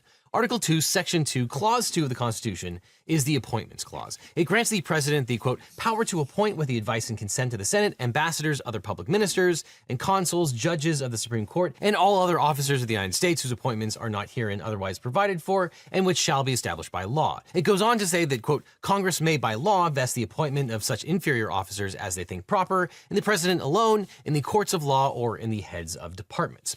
So generally, some high officers, usually referred to as principal officers, in the executive branch must be appointed and confirmed by the Senate. This includes heads of departments like the Attorney General or the Secretary of State. Now, inferior officers can be appointed by the heads of departments, such as the Attorney General for the DOJ, so long as Congress has authorized the head of the department to make the appointment of that inferior officer. So in this case, if the special counsel is an inferior officer, then there just needs to be a statute authorizing the Attorney General to appoint them. If the special counsel were considered a principal officer, like a cabinet member, then they would need to be confirmed by the Senate. Now, for the most part, Judge Cannon assumed for the purposes of argument that the special counsel was some kind of inferior officer. So this whole question was whether Congress authorized the Attorney General to appoint the special counsel. Now, admittedly, there is also a controversy over whether the special counsel is even an inferior officer. They might just be a DOJ employee, which would circumvent all of this. But let's just ignore that for the moment. Now, there are many statutes which almost all lawyers and judges believe gives the Attorney General the right to appoint special counsels, especially 28 U.S.C. Section 515B, which states, quote, each attorney specially retained under authority of the Department of Justice shall be commissioned as a special assistant to the Attorney General or special attorney and shall take the oath required by law. Foreign counsel employed in special cases are not required to take the oath. The Attorney General shall fix the annual salary of a special assistant or special attorney. Yeah, so that sounds like it authorizes the AG to appoint special counsels to conduct legal proceedings. And then there's 28 U.S.C. 533. Quote, the Attorney General may appoint officials, 1, to detect and prosecute crimes against the United States, and 4, to conduct such other investigations regarding official matters under the control of the Department of Justice and the Department of State as may be directed by the Attorney General. Again, this is pretty direct authority for the Attorney General to appoint special counsels. And so far, every court that has looked at this has found that a special counsel was permitted. That includes at least 1 Supreme Court case, 5 federal courts of appeal, and 9 federal district court cases. And many of those have been penned by Republicans. Now, obviously, if you have a legal issue and don't have Judge Cannon in your pocket, you'll want a good lawyer. But if you want a great lawyer, my law firm, the Eagle Team, can help. If you've suffered a data breach, especially if you got one of those data breach letters saying that your social security number was leaked, were involved in a car crash, or are dealing with an immigration issue, we can represent you or help find you the right attorney. It's so important to talk to a lawyer right away so you can maximize your recovery and find out what your options are. So just click on the link in the description or call the number that's on screen right now for a free consultation with my team. Because you don't just need the legal team, you need the Eagle Team. So the link is below. But Judge Cannon disregards all of that and found that the relevant statutes did not authorize Jack Smith's appointment.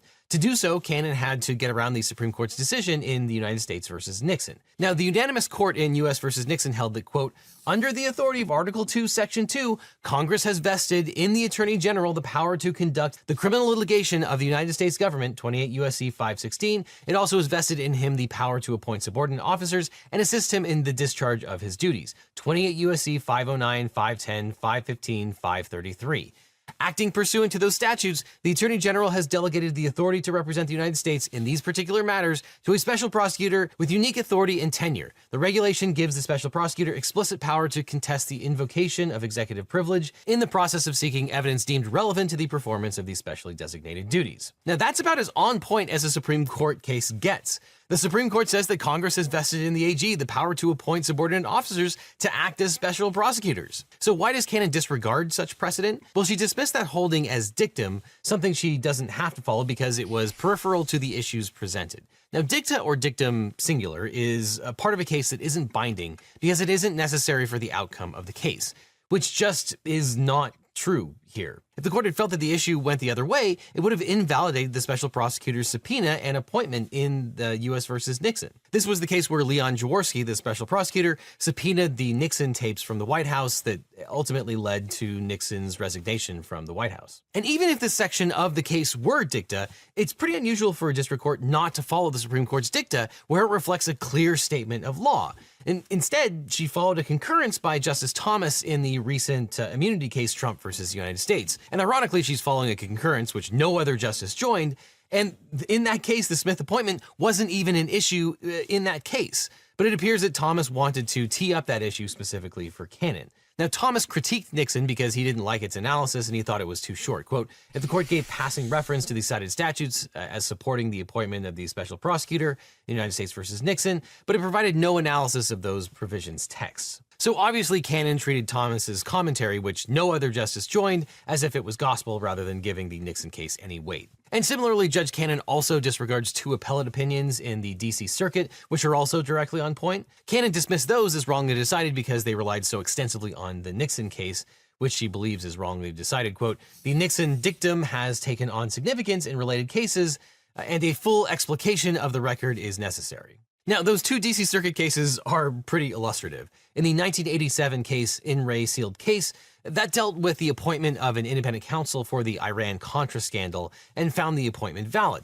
The court held, quote, we have no difficulty concluding that the Attorney General possessed the statutory authority to create the Office of Independent Counsel Iran-Contra and to convey it to the investigative and prosecutorial functions and powers described in 28 CFR Section 600.1a of the regulation. While these provisions do not explicitly authorize the Attorney General to create an Office of Independent Counsel virtually free of ongoing supervision, we read them as accommodating the delegation at issue here. Now, that issue about supervision goes to a question about whether the old independent counsel was too independent, and we'll talk about that in a second. But the important thing here is that the D.C. Circuit specifically found that some of the exact same regulations gave the Attorney General authority to appoint an independent counsel. And then there is the 2019 case of In Re grand jury investigation that dealt with the appointment of Robert Mueller, written by a Republican judge. There, the court held, quote, Special Counsel Mueller effectively serves at the pleasure of the executive branch officer who was appointed with the advice and consent of the Senate. The control thereby maintained means the special counsel is an inferior officer. Miller's contention that Special Counsel Mueller is a principal officer under the Appointments Clause thus fails. Oh, and that case also addressed the dicta question, quote, in this analysis, the Attorney General's statutory authority to issue the regulations was a necessary antecedent to determining whether the regulations were valid and therefore was necessary to the decision that a justiciable controversy existed. The Supreme Court's quoted statement regarding the Attorney General's power to appoint subordinate officers is, therefore, not dictum. But Cannon rejects those questions, as well as the Supreme Court's Nixon case, on the basis that those cases did not analyze the wording of the underlying statutes, which is crazy. You'll note that all of those quotations cite to the statutes. Some are the exact same statutes at issue in this case. And when courts cite the statute, it means that it analyzed the statute and found that it supports the proposition that it's stating. So basically, she didn't follow those cases because they relied on Nixon, which she considers dictum, even though one of the cases explicitly says that Nixon was not dictum. And she did not believe that they analyzed the issue deeply enough, even though they analyzed the same statutes. Cannon then decides that a Scalia dissent in another Supreme Court case, Morrison versus Olson, was persuasive. Which is odd because in that case, the Supreme Court actually held that Congress may grant authority to the judicial branch to appoint independent counsel without violating the separation of powers. In Morrison versus Olson, Chief Justice and Republican William Rehnquist, writing for a 7-1 court, held that an independent counsel was an inferior officer, largely because the counsel was subject to removal by a higher executive branch official. They had limited duties and had limited jurisdiction and tenure. And the court rejected Olson's argument that the act encroached upon the executive power since it allowed the Attorney General to remove independent counsel for good cause. Now, in that case, Scalia was the lone dissenter. He thought that the act violated the separation of powers by giving judicial officers the power to appoint and supervise executive officers, the special counsel. He believed that this infringed on the president's exclusive power to execute the laws. Now, this was in reference to the old independent counsel statute, where the counsel was appointed by a 3-judge panel rather than the Attorney General. The idea was that the 3-judge panel would be insulated from politics. But that created potentially separation of powers issues because it was then the judicial branch creating executive branch officers. But even that was considered constitutionally sound according to the Supreme Court. And Scalia's dissent doesn't even apply to the appointment of Jack Smith because Smith was appointed and supervised by the Attorney General, not by the judicial branch. Now, in addition to disregarding binding authority from the Supreme Court for reasons, Cannon plays a bunch of linguistic tricks. Cannon analyzes Section 515, but says that the reference to a lawyer being retained does not mean it allows the Attorney General to appoint them. Now, her argument is that the word retained means that the special counsel must have already have been appointed to the Department of Justice in the past and can't come from the outside. It's a distinction that appears to try to safeguard the special counsel in the Hunter Biden case, but still invalidate Jack Smith, since the Hunter Biden special counsel was already a standing United States attorney. But it would be silly for the statute to only allow for retaining someone already appointed, and the statute clearly contemplates retaining them for the first time pursuant to that statute. Not to mention the statute requires them to take an oath, which they already would have done if they had been previously appointed as an inferior or principal officer of the United States. Not to mention, this is the process of how special counsels, independent counsels, and special prosecutors have been selected for decades. In fact, Leon Jaworski, the special prosecutor in U.S. versus Nixon, was chosen from outside of the Department of Justice, just like Jack Smith was. But Cannon writes that, quote, Mr. Smith is a private citizen exercising the full power of a United States attorney and with very little oversight or supervision. But that's completely wrong. First of all, the special counsel doesn't have nearly the same scope of authority as a U.S. attorney. And second of all, the special counsel is bound by all of the same rules of the Department of Justice and is supervised by the Attorney General. Further, according to Cannon, Smith and special counsels are not an official, which is the word used in Section 533. Section 533 allows the Attorney General to appoint officials. Cannon goes to great convulsions to show that officer and official are incredibly different words with very different meanings. And to come to that conclusion, she doesn't use any kind of legal authority. She uses a handful of cherry-picked, out-of-date dictionary definitions. Now, I'll spare you that analysis because it's nonsense, but for over 50 years, the Supreme Court and like 13 other courts have made it clear that official includes officers. Further, she writes that, quote, Section 533's use of the phrase detect and prosecute crimes does not otherwise transform the provision into a grant of special counsel appointing authority. Here she concludes that this section of the statute is only about FBI employees and doesn't relate at all to other law enforcement personnel, such as lawyers who work at the Department of Justice, which is just anti-textualist. That's not what the law says. It's also extremely weird because the FBI does not and cannot prosecute anyone. That's the job of the assistant U.S. attorneys. So this section literally cannot only refer to the FBI. Finally, in one of the last sections of Cannon's decision, she suggests that Jack Smith is too independent to be considered even an inferior officer, and it might be the case that the special counsel is a principal officer, like the Attorney General himself, which would require Senate approval no matter what. But ultimately, she just throws her hands up and says it's complicated and that a higher court should make that call. Quote, after examining the broad language in the Supreme Court cases on the subject and seeing a mixed picture, even if a compelling one in favor of principal designation, the court elects with reservations to reject the principal officer's submission and to leave the matter for review by higher courts. Hey, it's important to know your own limitations as a jurist. And additionally, Judge Cannon also found that Smith's funding was unlawful for the same reasons the appointment was unconstitutional, that she claims there wasn't a statute that covered it. But that argument is simply duplicative of all the other statutory misinterpretations she does earlier in the decision. Peter Carr, the spokesman for Smith, issued a statement, quote, the dismissal of the case deviates from the uniform conclusion of all previous courts to have considered the issue that the Attorney General is statutorily authorized to appoint special counsel.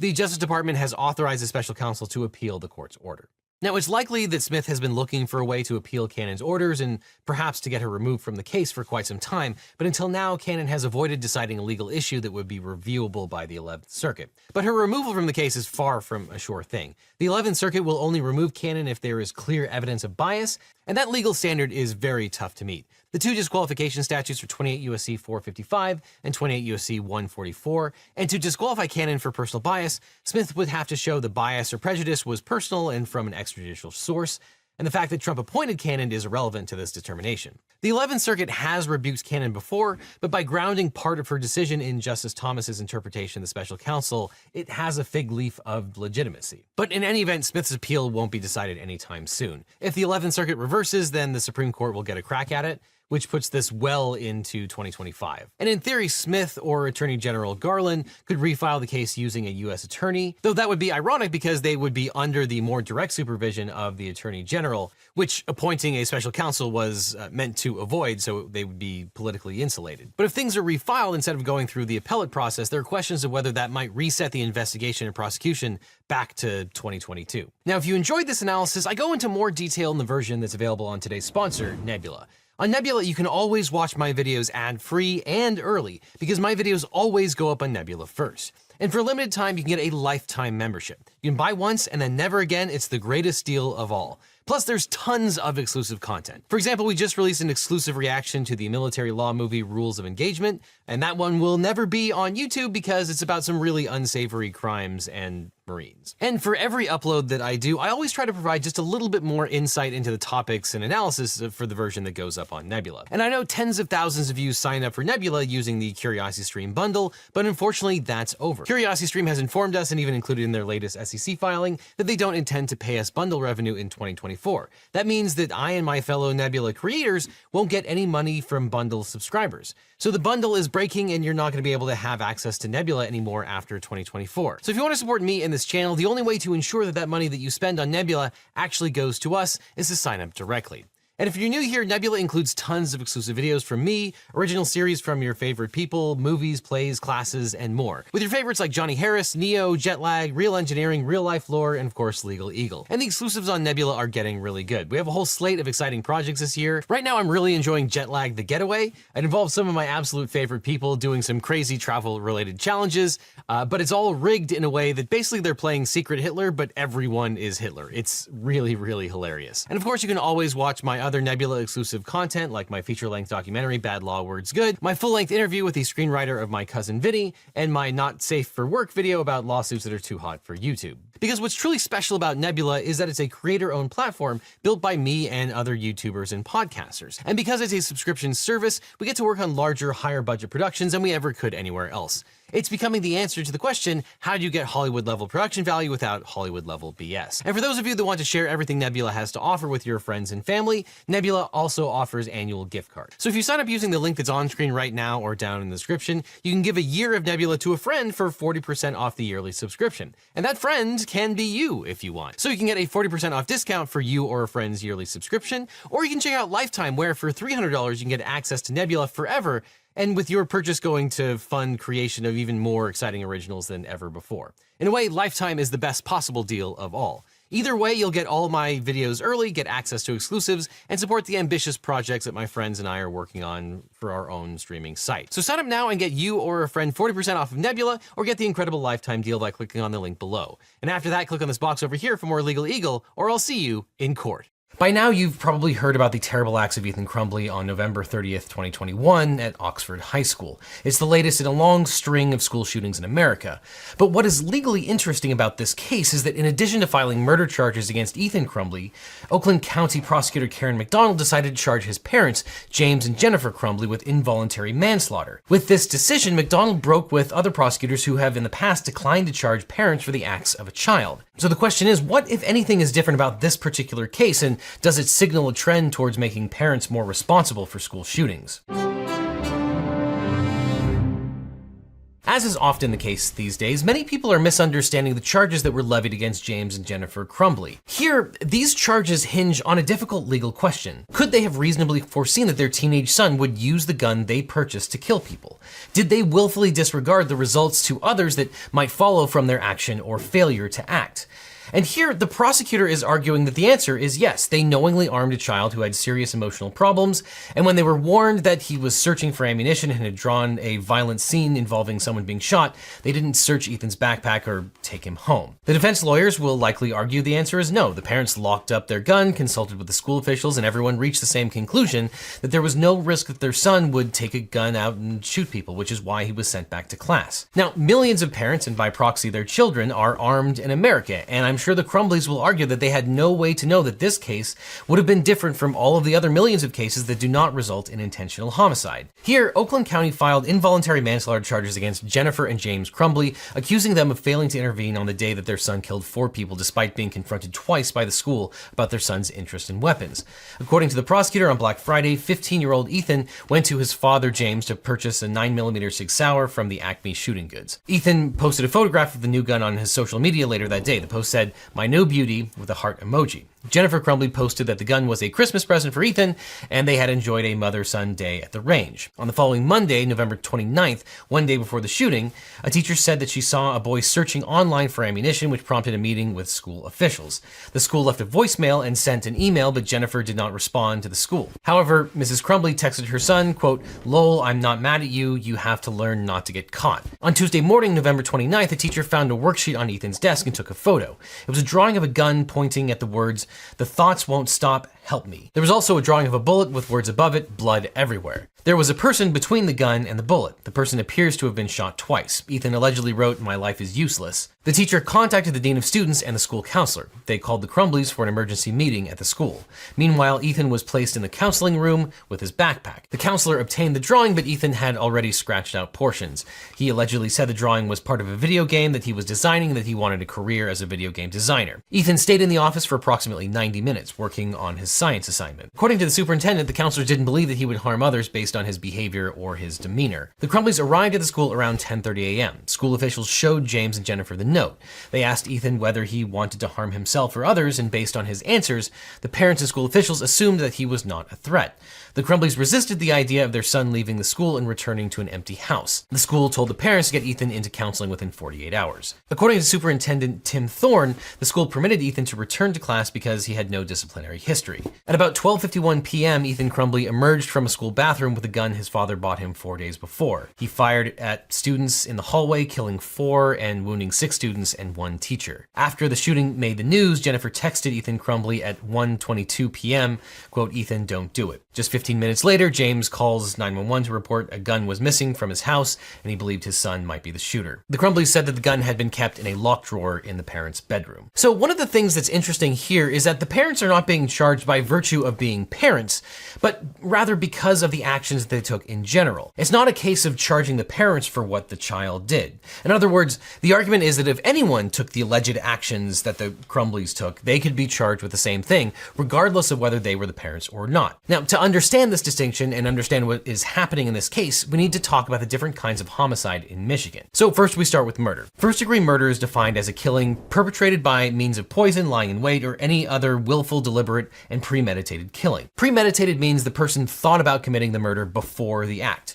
This can take place weeks or months ahead of time, or it can take place 1 second beforehand. For example, a Michigan man named Carell Burns was convicted of first-degree murder after he made up a story about a robbery to lure his friend into an alley where he purposefully shot and killed him. Burns said that he was acting on the orders of a business associate, but he still created a plan for the murder ahead of time, and this is a classic example of premeditation. And although the Burns case is what most people think about when they hear the words premeditation, the term also applies when someone quickly makes up their mind to kill someone, often in a split second. And here, Ethan Crumbly is charged with 4 counts of first-degree murder and several counts of attempted murder, so no surprise there. Then we get to manslaughter. In contrast, manslaughter is murder without malice. Manslaughter offenses are not premeditated. Manslaughter is generally defined as the crime of killing a human being without malice aforethought, or otherwise in circumstances not accounting to murder. Michigan's criminal statutes do not give a precise definition of manslaughter. As a result, Michigan courts look to the common law to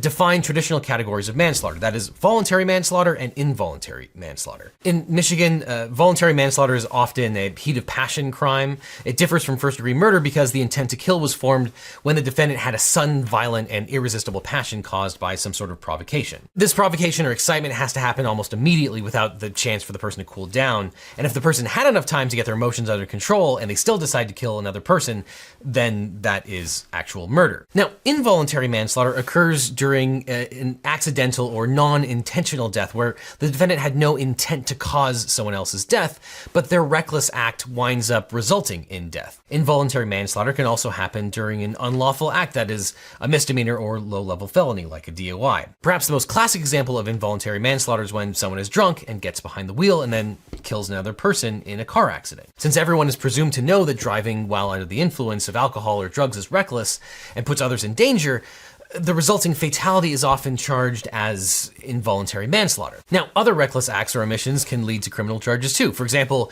if you decided to blow up a giant firework in a crowded space and someone is hit and killed, that would probably be involuntary manslaughter too, or potentially something even more serious. You might not have meant to kill a certain person in the crowd, but since it's so dangerous to engage in that activity, you would probably be charged with involuntary manslaughter. Now, under Michigan law, to convict someone of involuntary manslaughter, a prosecutor must prove beyond a reasonable doubt that the defendant caused the death of the victim, that in doing the act that caused the victim's death, the defendant acted in a grossly negligent manner, and that the defendant caused the death without lawful excuse or justification. Now, proving someone else's acts or omissions actually caused someone else's death is not an easy task, especially when the people who were charged didn't commit the physical acts that led to the death. So in this case, that means the prosecution has to prove that Ethan Crumbley's intentional acts did not break the chain of causation that started when the parents purchased the gun. The jury instruction on causation explains, it is not enough that the defendant's act made it possible for the death to occur. In order to find that the death was caused by the defendant, you must find beyond a reasonable doubt that the death was the natural and necessary result of the defendant's act. Now here, the prosecutor can show that the son easily obtained the gun as a direct result of the parents' actions, but that's not nearly enough. The prosecutor will probably also make the case that the Crumbleys failed to secure the weapon, that the weapon wasn't locked up, or if it was, it wasn't properly secured, and their son had easy access to the gun. But in the Crumbleys' defense, their lawyers will probably argue that the school didn't warn the parents he had threatened to use a firearm, that their complaint was only that he'd made a drawing with violent imagery, including a firearm, which probably millions of young boys are doing every single day. And while he was arguably fantasizing about killing, the school and the parents concluded that he wasn't a threat to himself or others. And Ethan's internet search for ammo was just that, a search. And of course, there are many legal reasons to use ammunition in a gun. I'm sure they'll argue that given the short history of the whole family going to the shooting range, that the most likely conclusion is that Ethan Crumbley was searching for ammunition to use at the range as they had done in the past. On top of that, to prove the crime of involuntary manslaughter, the state has to prove that the Crumbleys acted with gross negligence, not simple negligence where you act unreasonably. But gross negligence means more than carelessness. It means willfully disregarding the results to others that might follow from an act or failure to act. The prosecution must also prove that to a reasonable person, it would have been apparent that the result was likely to be serious injury to another person. And this is a very difficult case. Just because the Crumbleys didn't act as another person might doesn't necessarily mean that they acted with gross negligence. And assuming that the Crumbleys did not lock up their gun, would that itself constitute gross negligence? Well, in many states, it is a crime to not properly store a firearm when there is a child in the home. But Michigan does not have any child access prevention laws. That doesn't mean it's per se unlawful for the Crumbleys to carelessly store their firearm. And of course, the Crumbleys do not admit that they were negligent in storing their gun and ammunition. And of course, not searching Ethan Crumbley's backpack under these circumstances is also a point of contention. I'm sure the prosecution will argue that failing to search the backpack was also grossly negligent. But under these circumstances, the Crumbleys allegedly didn't find out that their gun was missing until after the school shooting had already started. And of course, the school didn't search the backpack either. Though there is one other issue that may hurt the Crumbleys' defense, and that is their attempt to evade arrest. When there's evidence the defendant tried to run away or escape after they were accused of a crime, or police attempt to make an arrest, that can be used against the defendant in court as proof that they had consciousness of guilt. After the prosecutor announced the parents would be charged, the parents withdrew $4,000 and hid in a Detroit warehouse. The Crumbleys' lawyer said that they were not fleeing from police and they left town because of violent threats. Although their lawyer said the couple was preparing to turn themselves in, the circumstances of their capture don't look good. Now, while the circumstances of this case are unusual and no doubt will be difficult for prosecutors, there is some precedent for charging parents in somewhat similar circumstances. In 2020, Jamel James pleaded no contest to involuntary manslaughter after a 6-year-old child in his home shot and killed another 6-year-old child, Kayla Rowland, at school. In that case, a witness demonstrated how they had seen James and another man who stayed in the house playing with a gun twirling it in their hands. Now, other adults have been charged with involuntary manslaughter for not securing their guns, but prosecutors tend to charge adults only when the shooter was someone very young, as in the Rowland case. And that's because the law presumes that children that young can't form criminal intent, but the same isn't true of a teenager who can form their own criminal intent.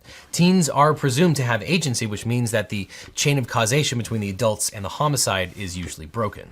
But there's no doubt that this is a tragic situation, and it's because of things like this that I think about trying to do the most good in this world. And I've long been a supporter of effective altruism, and today's sponsor, GiveWell, makes that a reality. Because GiveWell spends over 20,000 hours each year researching charitable organizations and only recommends a few of the highest impact evidence-based charities that they've found. Over 50,000 donors have used GiveWell to donate more than $750 million and ensure that their donations made the maximum impact to save tens of thousands of lives and improve the lives of millions of others. And here's the best part. GiveWell is completely free. It helps you allocate tax-deductible donations to the charity that you choose without taking a cut. They publish all of their research and recommendations on their site for free, no sign-up required. And when you donate through GiveWell, your donations are still tax-deductible in the United States. GiveWell's top recommendation is to donate to their Maximum Impact Fund, which directs donations to the charity or charities that GiveWell has determined to be the most effective each quarter. And GiveWell is completely transparent about how their donations are spent and how their decisions are made. They even have a webpage devoted to sharing the mistakes they've made along the way. And it simplifies the process of finding and giving to outstanding charities because they do the independent research. GiveWell gives me the peace of mind that my donations are doing the maximum good. They do the evidence-based research that I would want to do if I had the time. And this is incredible. GiveWell is matching donations from first-time donors dollar for dollar up to $250. All you have to do is click on the link that's on screen right now or in the description to donate, and be sure to use the fundraiser code LegalEagle at checkout to make sure that your donation gets matched. Again, to have up to $250 matched, just click on the link and use the code LegalEagle. And while you're there, click on this playlist with all of my other real law reviews for more legal analysis of the most important legal news.